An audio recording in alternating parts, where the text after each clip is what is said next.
حالمونو میدیم بیاد خانم جان. خانم حساب ما چقدر شد؟ میدونی چیه؟ من پولو برمیدارم میذارم همین رو باشه. اینم میدونی با چیه اینجا حال میکنم؟ چیه؟ نادر جونم. بیا اینا رو هم ببین. اینم قشنگه. اونم خوبه. یه خورده اسپورته.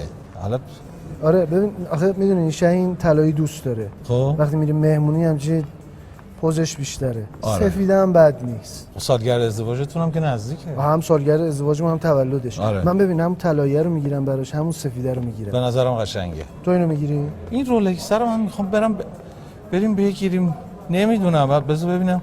خوبه بگیر حالا. ها؟ یه مناسبتی بهش میدی دیگه. اینم تا قشنگه. اینجا اومدین دیگه برنگردیم. اونم برای خودم میتونم بگیرم. اونم برای خودم. منم میدونم برای خودم. آبیه رو من برای خودم اون برمیدارم. عالیه یعنی. آره. اون عالیه. بگیریم. دیگه موافقی؟ تمومه. بریم بگیریم. بریم بگیریم. بریم. بریم.